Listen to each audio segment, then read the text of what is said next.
नमस्ते। पॉडकास्ट के इस चरण में हम चले आए हैं न्याय के मंदिर सुप्रीम कोर्ट में, और एक इत्तेफाक है कि उस शख्स से मेरी मुलाकात हो रही है जिनका नाम है अजय प्रकाश सिंह, और बड़े प्यार से, बड़े मोहब्बत से लोग इन्हें एपी सिंह कहते हैं। ये भारत सरकार के सीनियर काउंसलर हैं और सुप्रीम कोर्ट से इनका ऐसा नाता है जैसा कि इनके दामन से चोली विवादों का। और इनसे मुलाकात करते हैं और जानने की कोशिश करते हैं, डॉक्टर साहब, कि ऐसी कौन सी बात है आपके अंदर जो आपको एपी सिंह बनाती है? देखिए, मेरे फादर पुलिस में अधिकारी थे।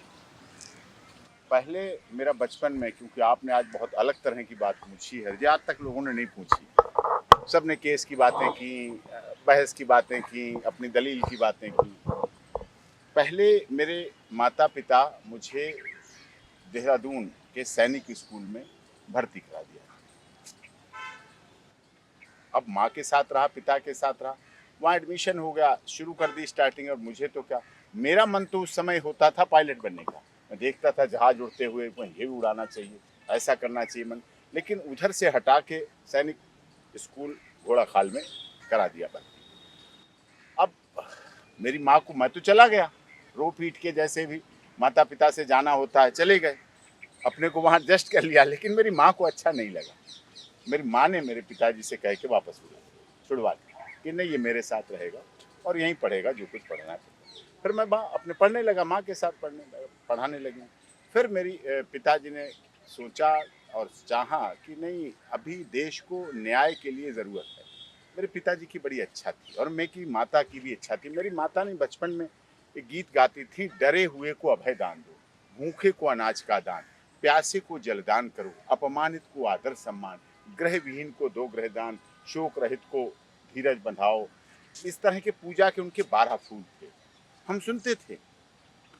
और ये उनका कहना था कि तुम मंदिर, मस्जिद, गुरुद्वारा, गिरजाघर ना जा पाओ, कोई बात नहीं, लेकिन अगर इन पूजा के 12 फूलों में से किसी इंसान के लिए ऐसा कर दिया तो निश्चित तौर पर भगवान, ईश्वर, अल्लाह, गॉड, खुदा जो भी है, वो आपकी मुराद को पूरा करेंगे और आपको आगे बढ़ाएंगे। कौन सी घटना थी जो आपको न्यायपालिका की तरफ मोड़ दिया आपके रास्ते को? नहीं, घटना तो कोई ऐसी नहीं थी। पिताजी पुलिस में थे और जमींदार परिवारों से रहा। शाहजहांपुर, सूथा स्टेट, कुमाया, बंडा खुतार स्टेट है, छोटी छोटी रियासतें थी, कई गांव की जमींदारी थी, तो वो सब आता था। उस तरह ऐसी कोई बात नहीं थी। बाद में जमींदारी लैंड रेवोल्यूशन एक्ट आया, जमींदारी चली गई, लेकिन फिर भी अभी चौपाल, खेत खलिहान बहुत कुछ है, अवशेष है, ऐसी कोई बात नहीं थी। लेकिन मेरे पिताजी की और माताजी की इच्छा रही कि शायद उन्हें लगा पुलिस की नौकरी के दौरान कि कहीं ना कहीं लोगों को न्याय नहीं मिल पा रहा है, न्याय में कहीं ना कहीं अधूरा। या तो वो अपने, उन पर प्रेशर हुआ करता होगा, ऐसे झूठे भी बंद करो, ये भी बंद करो, वैसा उन्हें फील होता होगा कि मैंने झूठा भी बंद किया फिर भी इतने दिनों से जेल में है, अगर इसे अच्छा वकील मिले। एक बार उन्होंने कहा कि अगर इस जेलों के लोगों को अच्छा वकील मिल जाए, मेरे से कहा जब मैंने रजिस्ट्रेशन हुआ कि अच्छा वकील मिल जाए तो जेलें खाली हो जाएंगी, लोग बहुत निर्दोष हैं। तो मुझे लगा, अब फिर बाद में मैंने देखा कि बात सच्चाई भी थी और इसमें ये चीज़ें सामने आई। ये कब की बात है, किस सन की बात आप? 97। 97। हाँ, 97 जब मेरा रजिस्ट्रेशन हुआ था, तब 1 साल का वो ट्रेनिंग इंटर्नशिप होती थी, 1 साल की कंपलसरी थी, उसके बाद ही रजिस्ट्रेशन होता था। तो 98 में रजिस्ट्रेशन हुआ, उससे पहले 1 साल की इंटर्नशिप थी। तो उस समय उन्होंने सब बताया और ये चीज़ें कहीं कि न्याय के लिए संघर्ष करना चाहिए और न्याय लोगों को मिल नहीं पा रहा है, न्याय की परिकल्पना अधूरी रह जाती है और न्याय मिलना चाहिए, फिर मिलते हुए दिखना भी चाहिए। वो मेरे पिताजी जस्टिस डिले, जस्टिस डिनाइल के भी विरोधी थे और जस्टिस फास्ट, मतलब स्पीडी ट्रायल के भी विरोधी थे। स्पीडी ट्रायल भी जस्टिस हरीड, जस्टिस वरीड, वो कहा, उनके वर्ड हैं कि जस्टिस हरीड, जस्टिस वरीड भी कई बार मीडिया ट्रायल होने की वजह से केसों में इतनी जल्दबाजी हो जाती है कि वो अपनी नेचुरलिटी को खो देते हैं। ये 97 कह रहे हैं, 3 साल उधर हुआ और 2013 में लोगों ने जाना आपको। सच्चाई ये है कि निर्भया कांड हुआ और उसमें आप अचानक से दौड़े चले आए, एक रोशनी की तरह, जहां लग रहा था पूरा दिल्ली, पूरा आंदोलन, एक सरकार ही बदल गई, एक नई सरकार बन गई और सब कुछ हुआ। लगा कि इस बार जेंडर के खिलाफ जो क्राइम हो रहा है, जो महिलाओं के खिलाफ क्राइम हो रहा है, उसके खिलाफ इतना ज्यादा प्रतिरोध था दिल्ली के लोगों में, इतना गुस्सा था या देश भर के लोगों में, कि उस निर्भया कांड के जो मुजरिम थे उनके पक्ष में कोई बोले, ये नहीं बोलने की किसकी हिम्मत नहीं हो रही थी। लेकिन आपको कौन सी बात थी जो आपको ड्राइव करके वहां ले आई? वो मुझे, मैं भी देख रहा था, बहुत मीडिया ट्रायल था, देख के तो मुझे भी लग रहा था कि बहुत, वो पहला केस था हमारे देश का मीडिया के समक्ष, इतना बड़ा केस, और दुनिया के 10 बड़े केसों में नंबर 1 केस रहा वो, दुनिया के 10 बड़े केसों में नंबर 1 पे रहा। उसमें हुआ क्या, मैं तो अपने नॉर्मल प्रैक्टिस 12 में जैसे होते हैं कि एडवोकेट हर जगह जाना, कोर्ट केस करना, वो सब कर रहा था। 16 साल का बीत चुका था। हाँ, सो ठीक, अच्छी तरह प्रैक्टिस थी हमारी, प्रभु की दया थी, मतलब फुर्सत नहीं थी, बस शाम को टीवी देख पाता था, लेकिन शाम को भी टीवी पूरा हंगामा होता था। लेकिन हुआ उसमें क्या, मुझे नहीं कोई करने की, और मुझे, मैं बताऊं सच में, मुझे देख के भी डर लग रहा था, इतना आंदोलन, इतना हंगामा, कैसे होगा, क्या होगा। लेकिन वो हुआ क्या, माता जी हमारी फार्म हाउस पे रहती, वहाँ मंदिर भी है और सब कुछ वहाँ। तो दीपावली में वो लोग आए, ये अक्षय की पत्नी, जो अक्षय ठाकुर था, बिहार का था, उसकी पत्नी सुनीता मिली जाके उससे जेल में, उसके साथ बच्चा था 6 महीने का, सर्दी के दिन थे, दिसंबर चल रहा था, तो वो जेल में मिली जाके। तो जेल में लोगों ने अक्षय को बताया, अक्षय तो क्या जानता हमें, क्योंकि कोई उसका क्रिमिनल रिकॉर्ड नहीं था, बिहार का था, तो उसने उसको बताया कि अगर एपी सिंह करें केस तो तुम्हारा लड़ सकते हैं, तो अच्छा लड़े। क्योंकि देखिए, अच्छे वकील की मशहूरी कहाँ है, उसकी मशहूरी तो जेल में है, जेल में तो चर्चा करते हैं लोग, उसके केसों की चर्चा करते हैं, उसकी वकालत की चर्चा करते हैं, उसके आर्गूमेंट की चर्चा करते हैं, उसके बेल कराने के तरीके की चर्चा थोड़ा करते सा बताइए, थोड़ा सा चलिए, उस समय अक्षय के यहाँ जो जेल में कौन सी ऐसी केसेस थे जो एपी सिंह ने लड़ा था और मशहूरियत थी? वो तो बहुत थे एक्चुअली। यहाँ एक बहुत दिल्ली में बना दी गई सांसी कम्युनिटीज़, वो उसे बना दिया गया, क्रिमिनल थी नहीं, लेकिन उसे कर दिया गया कि वो क्रिमिनल है, हैबिचुअल क्रिमिनल है, प्रोफेशन, स्नैचिंग, रोबरी, ब्रिटिश काल से चला वो चला रहा था उनके साथ। तो वो हमारे केस बहुत थे, वो केसेस बहुत थे, और वो जेल में भी रहते थे, और वो हम पे प्रेशर भी नहीं बनाते थे कदर, क्योंकि हैबिचुअल होते थे, प्रोफेशनल हैबिचुअल कह लो, बन जाते थे, पुलिस बना देती थी। तो वहाँ से बताया उन्होंने, तो अक्षय की फिर एड्रेस वहाँ से दे दिया, तो वो दीपाली हमारे वहाँ पर आ गई ऑफिस पे। तो दीपाली के लोगों ने कहा कि ऐसे तो बताया, कौन सा केस है, क्या, बैठी बेचारी रो रही थी, तो रोने की बात की वजह से, और बच्चा और ठंड में, तो पास पड़ोसी भी तो लोग दयालु तो हैं, काइंडनेस तो है, हमारे पड़ोस के लोग बहुत अच्छे, दीपाली के निवासी मेन बढ़िया फैमिलीज़ हैं सारी, तो चैरिटी वगैरह सब, उन्होंने उसे आराम से कंबल उड़ाया, बच्चे को दूध दिया, और कहा ऐसा हुआ, ये केस तो बड़ा खतरनाक है। सिंह साहब, आप वकील हैं, लेकिन मैं रोकूंगा बीच में इसलिए कि आप पक्ष रख रहे हैं कि आप निर्भया के वकील कैसे बने और उसकी वजह क्या बने, लेकिन लोग ये देख रहे हैं, कुल मिलाकर के लोग कहते हैं कि मानवाधिकारवादी हैं या एपी सिंह साहब अपराध अधिकारवादी हैं, कि अपराध चलता रहे, उस सेंसिटिविटी को लोग कम कर पाएं, इसके लिए वकालत करते रहें। नहीं, मानवाधिकारों के साथ साथ अपराधवादी खत्म होना चाहिए, अपराध खत्म होना चाहिए, भय मुक्त समाज होना चाहिए, और महिलाएं सुरक्षित होना चाहिए, ये मानवाधिकारों का भी हनन ना हो। तो वो अक्षय की पत्नी उन लोगों से मिली, उन्होंने कह दिया इनकी माताजी कह देंगी, माताजी के प्रति, पिताजी के प्रति मेरा प्रेम सबको जग जाहिर था, ये उनकी बात मानते हैं, सुबह आते हैं, जाते हैं तो पैर छू के जाते हैं, आते हैं तो पैर छूते हैं, और बड़ा मतलब ठीक। मेरी माँ मुझे श्रवण कुमार कहती, मेरे पिता मुझे श्रवण कुमार कहते, मुझे गर्व होता, और मैं देश की पीढ़ी को भी कहना चाहता हूँ कि सब बच्चों को अपने माता पिता का श्रवण कुमार बनना चाहिए, और आप श्रवण कुमार बनना जाएंगे, आपके अंदर से आधे अपराध खत्म हो जाएंगे, आप एक अच्छे इंसान बन के चलेंगे। ये एक फिर से मैं फिर रोक रहा हूँ, माँ आपके उस कैरेक्टर की ढाल बन रही हैं, बार बार आप इस तरीके से कह रहे हैं, लेकिन जो वजह है, जो सामने चला रहा है, कि अभी हमारे साथ सामने एक एनसीआरबी की रिपोर्ट है, नेशनल क्राइम रिकॉर्ड ब्यूरो की, जो 2017 से 2022 तक देश में जितने क्राइम हुए हैं उसमें से बता रहा है वो रिपोर्ट कि हर 4 घंटे पे इस देश में जेंडर के साथ, अब महिला कहना ठीक नहीं है, जो भी है, हम इतना संवेदनहीन समाज में जी रहे हैं कि हर 4 घंटे पे एक बलात्कार हो रहा है, और इस भारत भूमि में हो रहा है। और जब कभी उफान उठा इस बलात्कार के प्रवृत्तियों को रोकने के लिए, उसे सजा पहुंचाने के लिए, उस समय कोई ना कोई एपी सिंह आया और उसे बचा ले गया। आप इसको कैसे देख रहे हैं? नहीं, वो अब देखिए, बचा ले गया या कि कुछ भी, के आप तो 4 घंटे कह रहे हैं, मैं तो मेरे पास वो भी आंकड़े 4 घंटे से भी अधिक। ये केस जो रिपोर्टेड होते हैं वो तो हैं ही हैं। घरों में कितनी महिलाओं के साथ होता है, घरों में कितना यौन शोषण हो जाता है जो रिपोर्टेड नहीं होता है, जो एफआईआर में नहीं आता है। घर का घर में दबा दिया जाता है, दब जाता है, कुछ परिवार की इज्जत, कुछ परिवार दबाव, ये सब कुछ हो जाता है। लेकिन दुखद है। लेकिन उस घटना में वो माताजी के पास पहुंची। माताजी धार्मिक हैं, वो टीवी वगैरह उनके कमरे में नहीं है, और टीवी तो हमारे घर में भी नहीं, समाचार भी हम नहीं देखते, ना तो आता मेरे घर अखबार, ना आता मेरे टीवी, ना ऑफिस में टीवी, ना घर में टीवी, ना फार्म हाउस में टीवी, कुछ नहीं।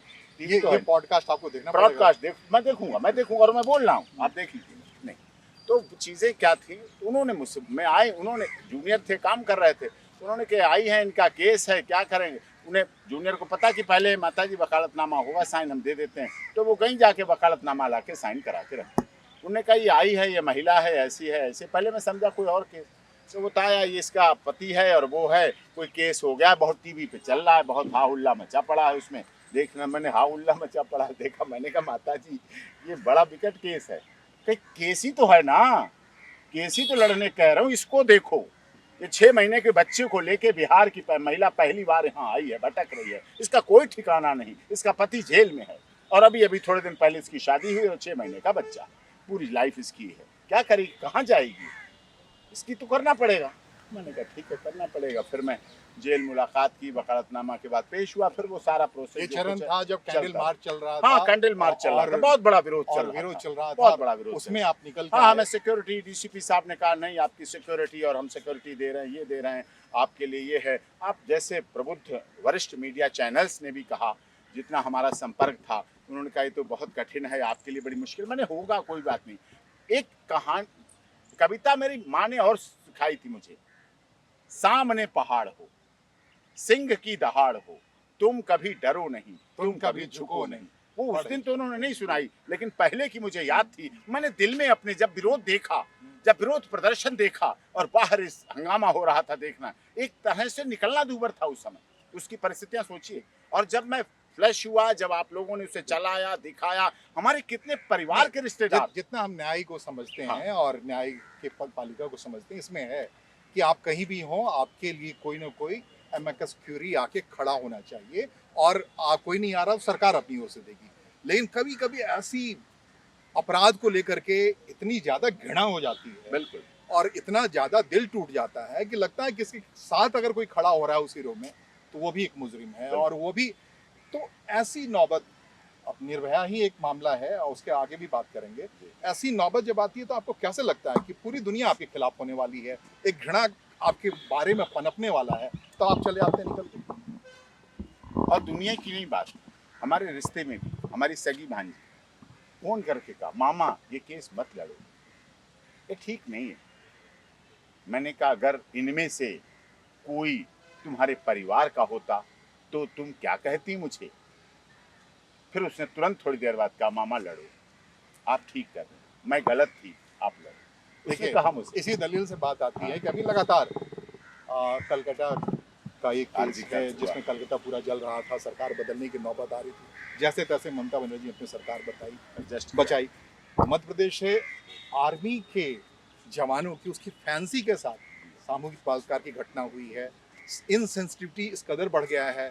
उड़ीसा में अभी तुरंत एक वाकया हुआ है जिसमें कि मॉडल पुलिस स्टेशन में जाकर के मॉडल पुलिस स्टेशन को चलाने वाले पुलिस अधिकारियों ने ही उस आर्मी के फैंसी के साथ किया है। तो हम किस जगह पहुंच गए हैं?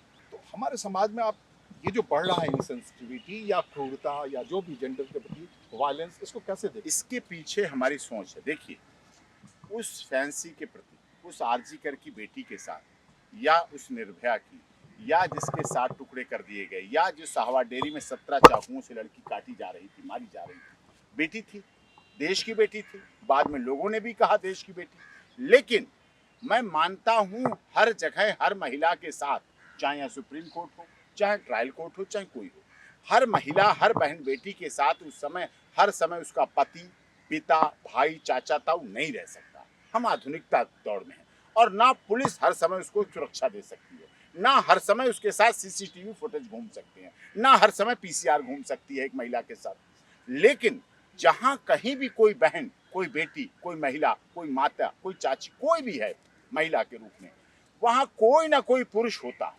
किसी न किसी रूप में होता है।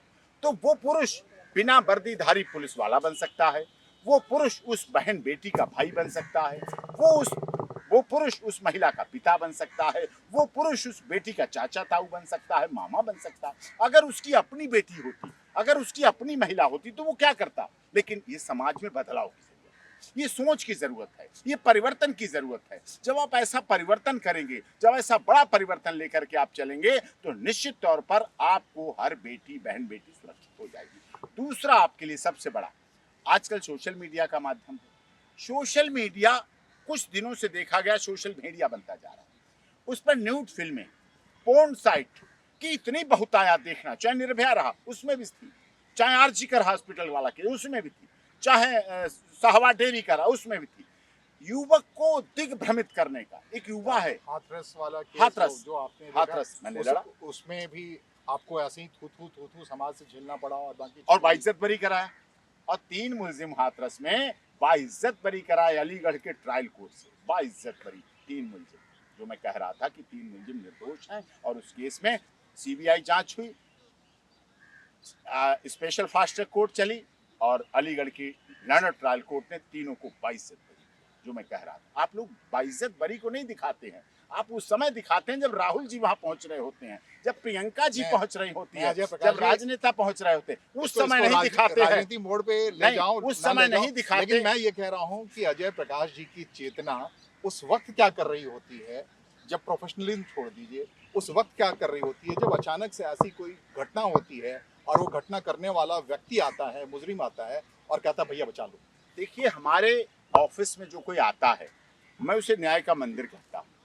जो कोई आता है आस्था श्रद्धा से, मेरा फर्ज बनता है, कर्तव्य पथ पर जो मिला, ये मेरा कर्तव्य पथ है, माननीय सर्वोच्च न्यायालय मेरा कर्तव्य पथ है, कर्तव्य पथ पर जो मिला वो भी सही, यह भी सही, जो भी मिला उस पर, दिस वे दैट वे, कोई रास्ता किधर जा रहा है, लेकिन हमें उस रास्ते पर चलना है जिस रास्ते पर हमें जाना है। वो कहते भी, वो पथ क्या पथिक कुशलता क्या, वो पथ क्या पथिक कुशलता क्या, जिस पथ पर बिखरे शूल न हो, जिस पथ पर बिखरे शूल न हो, और नाविक क्या धैर्य परीक्षा क्या, जब धाराएं प्रतिकूल न हो। उल्टी धाराओं में जब आप नाव को निकाल देते हैं, तब हाथरस केस से बरी होते हैं। बाइज्जत, जिसमें सभी नेता प्रतिपक्ष पहुंच चुके थे, योगी जी के इस्तीफे की मांग हो चुकी थी और सब कुछ हंगामा हो चुका था, लेकिन हमें देश की मीडिया से भी शिकायत है, क्या उसी तरह का हंगामा बरी होने वाले दिन चलाया, 4 दिन तक चलाया, बाइज्जत बरी, हाथरस रेप के आरोपी बाइज्जत बरी, नहीं चलाएंगे आप। यही है, क्योंकि आप अपने चैनल के ड्राई डे को खत्म करते हैं, आप हमारे ड्राई डे को नहीं खत्म करते। जाहिर तौर पर गुनाहगार तो हैं हम, इसमें हम नहीं कहते कि गुनाहगार हम हैं, लेकिन जो थोड़ी बात आप जहाँ से हमने रोक लिया था, आप कह रहे थे सोशल मीडिया, तो क्या आप महसूस करते हैं जब हम इस नई शताब्दी में हैं, 24 साल बीत गया है और आप कह रहे हैं कि सोशल मीडिया जो कि आज की तारीख का औजार है बच्चों का, 24 साल जिसके हाथ में चल गया है, वो उस औजार को आप कह रहे हैं नापाक है? 24 साल चल गया नहीं, 8 साल के बच्चे के पास मोबाइल हम लेके देते हैं, क्यों? मैडम का स्कूल का काम आ रहा है, अब मैं कोर्ट में हूँ, कहाँ काम करेगा, माँ कोर्ट में है, उसकी कहाँ काम करेगा। अब हमने बच्चे को दे दिया मोबाइल फोन, वो काम तो कर रहा है, लेकिन उस पर एक कंटेंट्स आता है, ड्राइवर और मालकिन का अवैध संबंध। बच्चा ढलकेगा उधर नहीं समझे, ड्राइवर और मालकिन का अवैध संबंध, प्लम्बर और मालकिन का अवैध संबंध, डॉक्टर और पेशेंट का अवैध संबंध, टीचर और छात्रा का अवैध संबंध, छात्रा का समवायोदिनी संबंधी संबंध चलाते हैं। इस तरह के कंटेंट से सोशल मीडिया पटी पड़ी है, भरी पड़ी है। दुनिया में सबसे अधिक पोर्न साइट भारत में देखी जाती है। क्यों नहीं सीता, सावित्री, गार्गी, अपाला, अनुसुईया, रजिया, सुल्ताना वायरल होती हैं? क्यों नहीं वायरल होती हैं? सनी लियोनी वायरल हो जाती है। समस्या ये है, न्यूड फिल्म वायरल हो जाती है, चरित्र ये वायरल नहीं होता। मैं बोलता रहता हूं कि धन गया तो कुछ नहीं गया, स्वास्थ्य गया तो कुछ गया, यदि चरित्र चला गया तो सब कुछ चला जाएगा। इसका विकल्प क्या है? आप कानून के मंदिर में खड़े हैं। मैं इसी कानून के मंदिर में मैंने पिटीशन लगाई, या बहुत अच्छी आज जगह खड़े हैं, मैंने इसी कानून के मंदिर में याचिका लगाई और माननीय सर्वोच्च न्यायालय के honourable chief justice of India की ट्रिपल बेंच से मांग की कि क्या हम इस सोशल साइट्स को कंट्रोल नहीं कर सकते। उन्होंने कहा, भारत सरकार के अटॉर्नी जनरल साहब ने कहा कि ये बाहर से आती है, यहाँ से है ही नहीं, ये बाहर से आती हैं, बाहर से कंट्रोल होती हैं। मैंने कहा कि क्या देश के प्राइम मिनिस्टर या मुख्यमंत्री को कोई थ्रेट बाहर से आ जाए, आप ऐसे ही कह देंगे?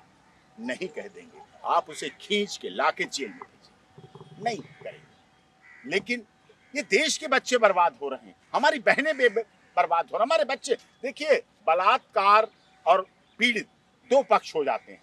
देश पीड़िता के साथ हो जाता है, बलात्कारी के आरोप के साथ हट जाता है। क्या वो बच्चा जो पेट में पला इसी देश में, क्या जन्म से बलात्कारी है? क्या जन्म से लुटेरा है? क्या जन्म से लॉरेंस बिश्नोई बन गया? क्या जन्म से काला जठेरी बन गया? क्या जन्म से अनुराधा चौधरी बन गई? नहीं। वो कौन सी परिस्थितियां थी इस देश में, वो कौन सा शासन था, वो कौन सा प्रशासन था, वो कौन सी लैंड ऑर्डर व्यवस्था थी, वो कौन से प्रदेश की पुलिस थी, वो कौन सी अदालतें थी जिन्होंने उन्हें मुख्य धारा से हटाते चले गए और अपराध की दुनिया का बेताज बादशाह बनाते चले? कोई ना कोई तो था। अगर उसे मुख्य धारा में लाने का प्रयास किया जाता तो शायद जीवन में निश्चित तौर पर हमने प्रयास किया। अनुराधा चौधरी और काला जठेरी की आपने शादी देखी, हमने प्रयास किया कि वैवाहिक जीवन में बंधे। शादी हुई, सारे पुलिस के बीच, मीडिया के बीच शादी हुई, तो निश्चित तौर पर आज उसके दोनों के जीवन में ये भावना जगी कि कोई हमसे बच्चा भी होगा, और जब वो बच्चा अपनी छोटी छोटी उंगलियों से रखे हुए रिवॉल्वर को छुएगा, रखे हुए 30 कार्बाइन को छुएगा, तो मैंने आज तक इतना कोई बड़ा क्रिमिनल देखा जो अपने बच्चे को बदमाश बनाना चाहता हो, जो अपने बच्चे को अपराधी बनाना चाहता है। बात कही आपने अनुराधा चौधरी और इसकी बात कही जो दिल्ली के अंडरवर्ल्ड थे और अपराधी थे, दोनों शादी की और आपकी पहल। ऐसे बहुत सारे मुजरिमों से आप मिलते हैं और सेम हीनियस क्राइम जिसको कहते हैं, हद लेवल की बलात्कार करना, मार देना, उसके बाद रहने देना सब, और वो आपके पास दौड़ा चला रहा है। आखिरकार क्या साइकोलॉजी है, क्या मानसिकता है उसकी जो ऐसा वो कर पाता है? जैसा आपने कहा कि वो कह रहा है, अब अनुराधा चौधरी कह रही है कि नहीं, अपने बच्चे को नहीं ऐसा होना। वही आज तक मैंने हार्डकोर क्रिमिनल देखे 27 साल में। क्या क्या साइकोलॉजी क्या है वो, जरा मानव के मन को आप जरा बताइए। मैंने उनसे प्रयास किया कि क्या ऐसा नहीं हो सकता, आप वापस आ जाएं, आप लौट चलें, फिर वापस आ जाएं।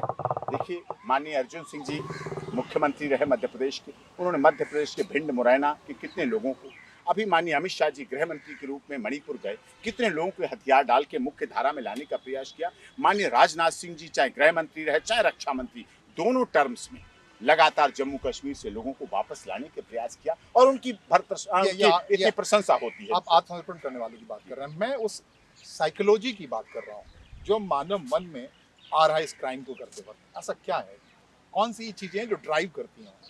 कुछ ऐसी परिस्थितियां रही होती हैं जो उन्हें संभालने से, किसी को पहली बार झूठे केस में बंद कर दिया, अब वो जेल में पहुंच गया, आर्म्स एक्ट, छोटी सी धारा है, तमंचा, कट्टा, रिवॉल्वर, चाकू, 25 54 59 लगी, वो जेल चला, जेल जरूर जाता है उसमें।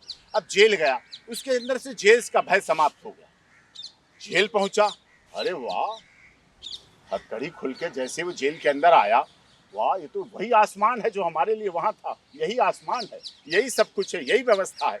उसका हौसला बढ़ा। कुछ लोग जेल जाके डरे, जेल में आ गए, अब बाहर निकलेंगे, जब जाएंगे, चाची क्या कहेगी, मौसी क्या कहेगी, दोस्त क्या कहेगा, पड़ोसी क्या कहेगा, सामने वाला क्या कहेगा, आलोचना कर रहा, जेल चला गया, जेल। दो भावनाएं हैं, एक तो अपराधी वहां उत्साहवर्धन हो जाता है, एक डेमोरलाइज जो हो जाता है वो सुधर जाता है, वो उसके बाद एक जीवन में एक केस के अलावा नहीं होता। लेकिन जो वहां उत्साहवर्धन हो जाता है, जिसे वहां ऐसी संगत मिल जाती है, अरे वाह, अरे तू भी आया, किस में आया, कट्टे में आया, अरे तू क्या, मैं तो 30 कार्बाइन में आया हूँ, मैं तो मर्डर में आया हूँ, मैं तो रॉबरी मारी थी, 12 लाख लूटे थे, 2 लाख उधर दिए, 2 लाख उधर दिए, वो हौसला बढ़ता चला जाता है। तो जेल को सुधार गृह लिखा गया है, जेल सुधार गृह कहा जाता है, जेल सुधार गृह बोला जाता है, जेल का गीत गाया जाता है, मैली चादर ओढ़ के प्रभु जी पास तिहारे आया। और मैली चादर, क्या उस जेल में मैली चादर को धोने के लिए सरकार ने कोई प्रयास किए? तो क्रिमिनल लॉयर हैं आप, लेकिन बार बार आपको राजनीति तरफ जाने की इच्छा हो रही है। नहीं, इच्छा नहीं हो रही। मैं बता रहा हूँ कि ये सवाल उसी से जुड़ा है। आप जेल को भयहीन करने वाला आप कह रहे हैं। संजय सिंह जब बाहर आए, दिल्ली सरकार राज्यसभा के मंत्री, उन्होंने कहा कि अब तो मेरा भय खत्म हो गया। केजरीवाल, मनीष सिसोदिया है, कहा कि भैया ये भय खत्म हो गया। केजरीवाल आया, क्या आप उस साइकोलॉजी की बात कर रहे हैं? मैं वही साइकोलॉजी की बात कर रहा हूँ। वहां हृदय परिवर्तन कराना चाहिए, वहां ऐसा सुधार कर देना चाहिए कि व्यक्ति अपने जीवन में आमूल चूल परिवर्तन ले आए। सुधारात्मक प्रक्रिया, नाम है सुधार गृह, गाना अच्छा चलता है, मंदिर अच्छे हैं, प्रार्थनाएं अच्छी हैं, सदगुरु और गुरु के उपदेश अच्छे चलते हैं, लेकिन वहां की जो संगति है, और संगत ही गुण उपजय, संगत ही गुण जाए, बांस फांस और मीसरी एक ही भाव बिकाए, और ये सच्चाई है। और constant dropping wears away stone, अगर हम ये कह के छोड़ दें कि अरे कठिन काम है, नहीं, ये पत्थर बहुत मोटे थे, कभी ये पत्थर बहुत मोटे थे, आज घिस घिस के लोगों ने ऐसे बना दिए, और इससे भी बड़े पत्थर लाल किला में आप जाइए, गोल हो गए हैं पत्थर घिस घिस के लोगों ने। Constant dropping wears away stone, तो करत करत अभ्यास के जड़मति होती सुजान, रसरी आवत जाते शिल्पे पड़त निशान। लेकिन अब पॉलिटिकली क्या आपको लगता है कि इन नेताओं को जेल में डालने का जो सिलसिला चल पड़ा है वो और उनको निर्भीक बना रहा है? नहीं, वो तो निर्भीक होते ही हैं, क्योंकि उनके पास खुद चाहे ना गए होते हैं, लेकिन जेल जाने वाले तो हर नेता के पास बैठे ही होते हैं।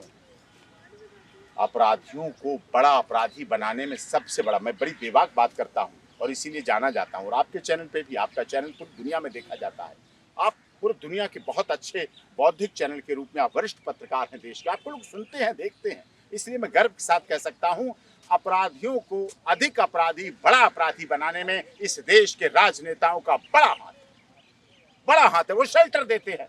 अब तो लाल बत्ती खत्म हो गई, नहीं, खद्दर पोश और लाल बत्ती और कोठियों में कैसे कैसे लोग रहते हैं, ज्यादा आप कहोगे तो फिर ज्यादा हो जाएगी, फिर वो रिकॉर्ड निकालने वाली बात हो जाएगी। रिकॉर्ड तो नहीं निकलेगा, लेकिन अपन फिर वापस आते हैं एक क्रिमिनल लॉयर से ये जानने के लिए, हाल के जो बहुत सारे मशहूर केस हैं, वो तो आप 10 साल पहले की बात नहीं कर रहे हैं, हालिया केसेस की जब बात करें तो एक राम रहीम और हनीप्रीत वाला मामला है, उसमें कौन से डिमेरिट्स थे? पत्रकार की हत्या का मामला था, कौन से डिमेरिट थे जो इनको सजा हुई, जेल हुआ, और कौन सी काबिलियत के गुण थे आपके पास जो उन्हें, आपने कम से कम हनीप्रीत को तो बाहर कर ही दिया है और वो पैरोल पे आ रहा है। देखिए, अगर हनीप्रीत बहन को मैं मीडिया के माध्यम से, हम देश की मीडिया का धन्यवाद करता हूँ, मैं देश की मीडिया के माध्यम से पंचकुला ले गया और उन्हें वहां सरेंडर करा दिया। अगर मैं मीडिया का सहारा नहीं लेता, हनीप्रीत का एनकाउंटर हो जाता, ठीक वैसे जैसे राजस्थान में आनंद पाल का एनकाउंटर हो गया। मैं भी चाहता था मीडिया के द्वारा उसे, मैंने एप्लीकेशन आनंद पाल की लगाई, ऑनरेबल गवर्नर साहब को लगाई, मुख्यमंत्री जी को लगाई, गुलाब चंद कटारिया साहब गृह मंत्री जी को लगाई, honourable justice, chief justice Rajasthan high court Jaipur bench को लगाई, सब जगह लगाई, कोर्ट में लगाई, उन्होंने एग्री हो गए, लेकिन उसके बाद भी राजनीति हुई, और राजनीति की वजह से आनंद पाल की हत्या हुई, जिसके बाद में एनकाउंटर माना गया, झूठा एनकाउंटर माना गया, और जो भी वो पुलिस अधिकारी थे उसमें 6-7 पुलिस अधिकारी, सारे लोगों पर 302 का केस आज चल रहा है राजस्थान में, बड़े बड़े अधिकारी, एसपी, डीएसपी, सब कुछ चल रहा है। लेकिन आनंद पाल अपने आप में एक दहशत था, ये भी एक सच है। तो उसकी पॉपुलरिटी थी, लोकप्रियता थी, लोगों का प्यार था, लेकिन वो हुआ। मैंने उस फार्मूले को फिर बदला, मैं भी ऐसा चाहता कि हनीप्रीत को, मैंने कोर्ट का सहारा नहीं लिया, माफ कीजिए, मैंने मीडिया का सहारा लिया। इस मामले में जब भी इस तरह के हाईलाइटेड केस होते हैं, मीडिया हमें ज्यादा सहारा देती है। हमने उनको सरेंडर कराया हनीप्रीत को, और जो केस हुआ राम रहीम पे, वो कोई केस नहीं, सब झूठा केस, कोई बलात्कार नहीं, कोई किसी तरह, केवल उनकी गद्दी को लेने के लिए, उनकी अधिक संपत्ति, डेरा सच्चा सौदा की अधिक बढ़ती लोकप्रियता, अधिक धन और अधिक सब चीजें, अब यूनिवर्सिटी उनकी, कॉलेज उनके, शमशान घाट उनके, होटल उनके, मतलब शमशान घाट से लेकर ऊपर तक की सब चीजें जब उनकी हों, तो आप समझ सकते हैं कितना बड़ा एम्पायर हो गया था डेरा सच्चा सौदा। डेरा सच्चा सौदा ने मानवता, भाईचारे, भलाई के लिए काम किया, ब्लड डोनेशन का काम, जो महिलाएं हमारी चरित्र उसमें फंसी हुई थी, जीवी रोड से लेके राम रहीम जी उनको मुख्य धारा में लाए, अपनी बेटियां बनाई, उनका चेकअप कराया, उनकी शादियां कराई, बच्चों को कराया, सफाई अभियान, स्वच्छता अभियान राम रहीम जी ने खुद जाके झाड़ू लगाई, बड़े बड़े शहरों को 4-4 घंटे में साफ कर दिया, और उसके बाद सत्संग किया, ब्लड डोनेशन हुआ, राहत सामग्री हुई, जब भी कभी हुई तो दवाएं देना, राहत देना, कपड़े देना, सब कुछ मानवता भलाई के काम किए, लेकिन वो भी उस अधिक धन, अधिक लोकप्रियता के से बच नहीं पाए, और उन पर झूठा। आपने क्या किया हनीप्रीत जी के साथ, कैसे आप उसको टेक ओवर किया आपने और कैसे बचाए, थोड़ी बताइए आप। नहीं, वो केस था, झूठा केस था। अब उन्होंने कह दिया कोर्ट में हनीप्रीत जी का क्या रोल है, पर्स उठा लिया, लाल पर्स उठा लिया, इसलिए पंचकुला में दंगे हो गए। साहब, मरने वाले हमारे थे, दंगे क्या थे? पंचकुला में मरने वाले लॉकेट पहने हुए थे, किसका? डेरा सच्चा सौदा का। राम रहीम जी के डेरा सच्चा सौदे के नारे को लगाने वाले मारे गए, उनकी लाशें इकट्ठी हो गई, गड्ढे खोद के लाशों को डाला गया उसमें। हमारे मरने वाले लोग थे और हम अपने लोगों को मार देंगे। लेकिन ये चीज चली, उन पर आरोप लगाए गए, बाद में दूध का दूध पानी हुआ, पहले बेल हुई और वो सब हुआ पूरा इस तरह से। निश्चित तौर पर मैं तो थोड़ा ठहर के आना चाह रहा था, एक ऐसे ही भगदड़ में की कहानी है आपके हाथरस से नारायण साकार बाबा का, और बिल्कुल लग रहा था कि जो भगदड़ हुई है और एसडन से जो कोई भी इस ढंग के, वहाँ तो मामला अदालत वाला था, यहाँ मामला है कि अगर कोई इस ढंग से धार्मिक सभाएं लगाता है तो उसकी कम से कम इतनी रिस्पॉन्सिबिलिटी बनती है कि दूर दराज से जो कोई आते जाते हैं उनकी सुरक्षा का इंतजाम हो। लेकिन जिस ढंग से बिना किसी पुलिस कार्रवाई के उस भगदड़ में 100 से ज़्यादा, तकरीबन 112 लोगों की जान गई, और तब लग रहा था कि वो एक कटघरे में है, और उस कटघरे से निकालने के लिए जो पहला नाम दौड़ा हुआ चला आया वही नाम आया जिसके से मैं मिल रहा हूँ, डॉक्टर AP सिंह। देखिए, वो हमारे बहुत पुराने परिचित नारायण साकार हरि जी। एक्चुअली भक्ति में अपनी बहुत आस्था श्रद्धा है। जो अपने माता पिता का श्रवण कुमार रहा हो तो कुछ न कुछ तो कारण रहे होंगे। तो ये मेरी भक्ति के प्रति आस्था रही, उनसे अच्छा संबंध था। जब उन्होंने याद किया, हम उनके लिए कानूनी कार्रवाई करने गए, और उसमें भी देखिए तुरंत FIR दर्ज हुई, और जो मुख्य आयोजक सेवादार थे देव प्रकाश मधुकर, उन पर 1 लाख इनाम घोषित कर दिया गया। तलाश जारी हो गई। हमने उस समय मीडिया की हेल्प की, हमने तुरंत उसे दिल्ली बुलाया। मैंने दिल्ली बुलाया, वो उसकी स्थिति ऐसी थी, जो इतनी लाशें देखे उसकी मना स्थिति कैसी होगी, क्योंकि उसमें भी बुलाने वाला भी नारायण साकार हरि के मानव मंगल मिलन सद्भावना समागम, आयोजक भी दरी कालीन बिछाने वाले वही, पानी की व्यवस्था, जल व्यवस्था करने वाले, पार्किंग व्यवस्था, मंच, माला, माइक, सब व्यवस्था करने वाले वही लोग, उन्हीं के अपने सेवादार, और वो अपने लोगों को ही अपनी गाड़ियों पर बिठाल के लाए थे वहां। और बाद में इतनी दुखद घटना हुई कि अपनी गाड़ियों पर उन लाशों को लेकर भर दी गई, उन्हीं गाड़ियों पर जिन पर वो उन्हें बैठाल के लाए थे अपनी माताओं बहनों को। एक बड़ी साजिश रची गई, एक बड़ी संरचना रची गई। जो साजिश नारायण साकार हरि जी को बदनाम करने की थी, जो साजिश मानव मंगल मिलन सद्भावना को बदनाम करने की थी, जो साजिश सनातन धर्म को भी बदनाम करने की थी, और जो साजिश उत्तर प्रदेश की योगी आदित्यनाथ जी की, महाराज जी की सरकार को बदनाम करने की साजिश थी। क्योंकि एक बार पहले भी हाथरस से ही सरकार गिराने की बात कही गई, और फिर दोबारा ऐसी साजिश रची गई कि उत्तर प्रदेश में ऐसी घटना हुई। हमने उस समय भी आप लोगों की हेल्प ली, दिल्ली बुलाया, और आपकी मीडिया के सामने हमने देव प्रकाश मधुकर को सरेंडर कर दिया। DGP साहब से कह दिया, DIG SP हाथरस SIT से कह दिया, ये साहब इसकी मेडिकल रिपोर्ट, हार्ट पेशेंट है, ECG अब स्टेबल है, अब आप इन्हें ले जाइए। मैंने ना उसमें एप्लीकेशन फॉर सरेंडर लगाई, ना एप्लीकेशन एंटीसिपेटरी लगाई, ना ऑनरेबल इलाहाबाद हाई कोर्ट लगाई, ना ऑनरेबल हाथरस हाई में डिस्ट्रिक्ट कोर्ट में लगाई, ना ऑनरेबल सुप्रीम कोर्ट में हमने देव प्रकाश मधुकर की application for anticipatory bail.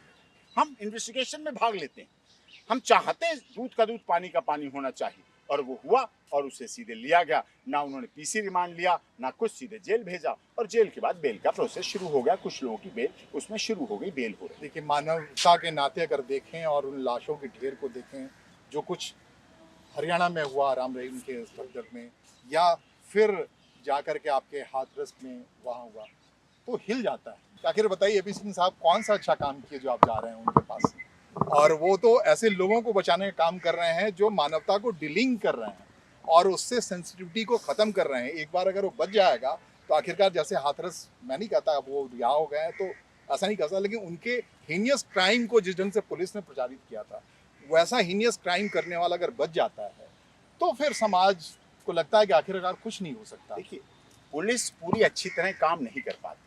Ram Rahim से भी पहले का एक केस देता हूँ, 2014, संत रामपाल दास जी बरवाला, सही बात है। बुला रही कोर्ट, हाई कोर्ट बुला रही, कंटेम्प्ट ऑफ कोर्ट, संत रामपाल जी को बुलाने का दे दिया गया हाई कोर्ट ने। उनके कुछ लोगों की लीगल टीम की कमी कहिए, जो भी कहिए, वो नहीं पहुंच पाए। तो उसका क्या परिणाम हुआ?